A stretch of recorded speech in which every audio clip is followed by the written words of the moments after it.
મિત્રો, રાજપૂત વંશ અને વારસા શિબિરમાં મને જે વિષય આપવામાં છે એક વંશની સંસ્કૃતિ અને બીજું છે ઇતિહાસ. ઇતિહાસ છે એવી ચીજ છે ને કરેક્ટ સ્વરૂપમાં જાણવો ખૂબ જરૂરી છે, કે સંસ્કૃતિનો પહેલો પાયો ઇતિહાસ છે.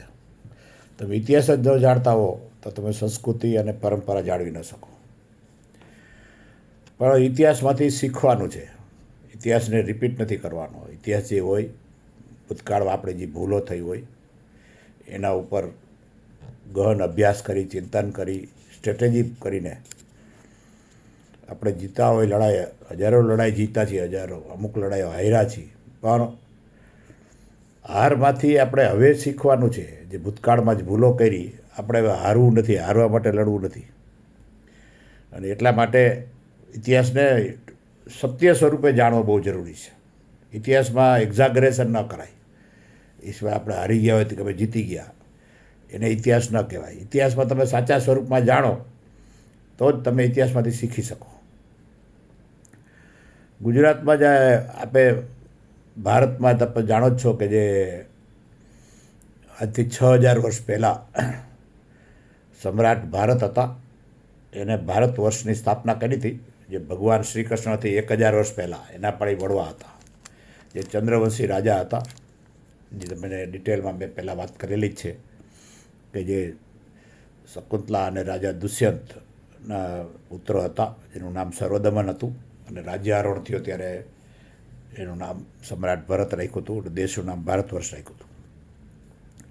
અને પછી આપણા પાસે રામ ને કૃષ્ણ જ આપણા આદર્શો છે જ, કે જે એટલા માટે આજે આપણે બધા ભગવાન માનીએ છીએ. એ લડાઈ કરીને લડાઈ જીતા હતા, અને એટલા માટે આદર્શ છે. આપણે લડાઈમાં શીખવાનું છે કે સ્ટ્રેટેજી પણ વાપરવી છે. ખાલી લડાઈ લડવાથી ન લડાઈ જીતાય. લડાઈ સાથે સ્ટ્રેટેજી વાપરવી જોઈએ, બુદ્ધિ વાપરવી જોઈએ. ગુજરાતમાં ઇતિહાસમાં તમે સૌ જાણો જ છો કે એનો સુવર્ણકાળ હતો સોલંકી સામ્રાજ્ય. વિક્રમ સંવત જેને કહેવાય કે 998થી લઈ 300 વર્ષ સુધી સોલંકી સામ્રાજ્ય અને 56 વર્ષ વાઘેલા સામ્રાજ્ય રહ્યું. એને ગુજરાતનો સુવર્ણકાળ કહેવામાં આવે છે, કે ત્યારે ગુજરાત કોઈની નીચે નહોતું. બહુ પાવરફુલ હતા. એ કોઈ દિલ્હીની નીચે નહોતા. ગુજરાત સામ્રાજ્ય હતું. ગુજરાત સામ્રાજ્ય એટલે અત્યારનું ગુજરાત નહીં. એની સાથે મોટાભાગનું રાજસ્થાન, મોટાભાગનો મધ્યપ્રદેશ, ઘણું મહારાષ્ટ્ર અને આખો સિંધ, એટલે 4-5 સ્ટેટ ઉપર એનું વર્ચસ્વ હતું. અને અમુક સમયે તો સિદ્ધરાજ જયસિંહ અને કુમારપાળ વખતે તો દિલ્હી કરતાં પણ પાવરફુલ હતું. દિલ્હી ઉપર એનો હુમલો નહોતો કર્યો, પણ દિલ્હી કરતાં પણ પાવરફુલ હતું. એ સમયમાં દિલ્હીમાં 4 જ મોટા સામ્રાજ્ય હતા: એક દિલ્હી, એક કનોજ, અને પછી મેવાડ અને ગુજરાત. એટલે એમાંનું એક બહુ મહત્ત્વનું પિલર હતું ભારતનું આઝાદીનું, ભારતને ગૌરવનું. અને એમાં પણ જે નાયિકા દેવી છે, આજે જે અહીંયા ફોટો છે, અને આપણે સૌ શ્રદ્ધાંજલિ આપી, એ તો એના જેવો તો વીર પુરુષમાં કોઈ પુરુષ નથી થયો. નારી તો જવા દો, પુરુષમાં પણ એક એવો બુદ્ધિશાળી અને એવો વીર પુરુષ નથી થયો લડાઈ જીતવા માટે લડાઈ એવા. કારણ કે ચંદેલની રાજકુમારી હતી મહોબા, આજે બુંદેલખંડ છે, ઝાંસી છે એની બાજુમાં. ત્યાં એક મહોબા સ્ટેટ છે. મહોબા સ્ટેટ હતું. મહોબા આજની તારીખો પણ છે નગર. પણ એ મહોબા સ્ટેટમાં ચંદેલ રાજપૂતોનું રાજ હતું, અને બહુ જ વીર પુરુષો હતા. અને એ ચંદેલની રાજકુમારી જ્યારથી ભણતા હતા બાળપણથી, ત્યારથી એને ઘોડેસવારી, તલવારબાજી અને રાજકાજ કેમ કરવું એની પૂરી તાલીમ મળી હતી. ને એના કારણે જ્યારે એમના લગ્ન અહીંયા અજયપાલસિંહ સાથે થયા, જે રાજા હતા, જે પાટણ, જેનું પાટનગર હતું અને ગુજરાત સામ્રાજ્યના. અને એ અજયપાલનું જ્યારે મૃત્યુ થયું ત્યારે એમનો દીકરો બાળ મૂળરાજ ખાલી 2 વર્ષનો હતો, અને યંગ હતા નાયકા દેવી પણ. એટલે એમને જ્યારે મહમ્મદ ઘોરીએ નક્કી કર્યું કે ભારત ઉપર આક્રમણ કરવું છે, ત્યારે એને જે મોટા સામ્રાજ્ય હતા 4 મેં તમને કહ્યું એવી રીતે દિલ્હી, કનોજ, મેવાડ અને ગુજરાત, તો એનો અભ્યાસ કર્યો.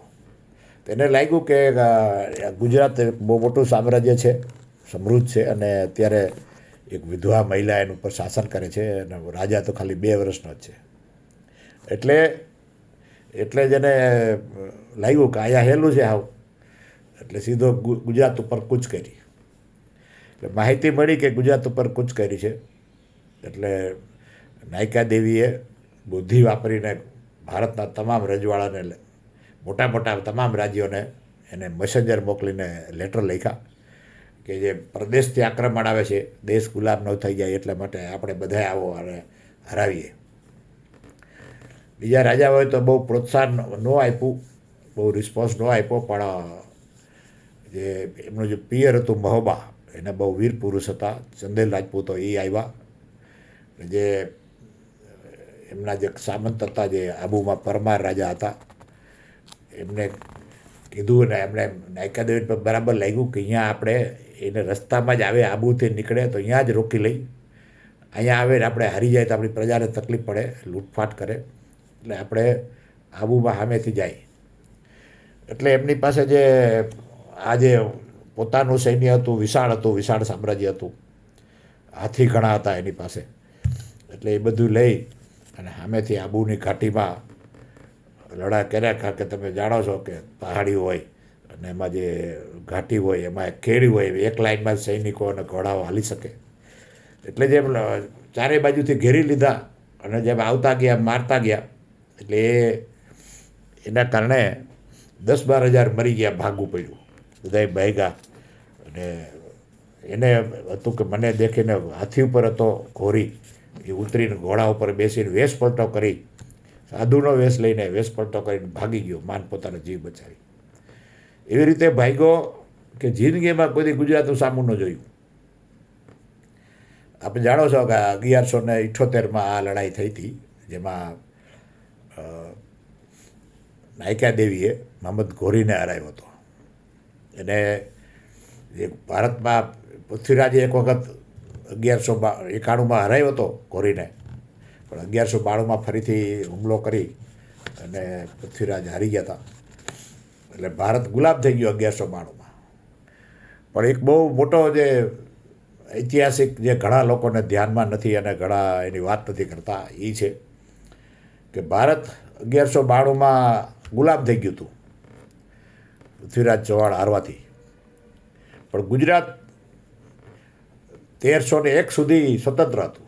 ભારત ગુલામ થઈ ગયું હતું, પણ 108 વર્ષ સુધી ગુજરાત સલામત રહ્યું હતું. એનું મુખ્ય કારણ હતું નાયકા દેવીએ મહમ્મદ ઘોરીને બહુ સજળ રીતે હરાવ્યો હતો. એટલે જિંદગીમાં કોઈ નામ ન લીધું.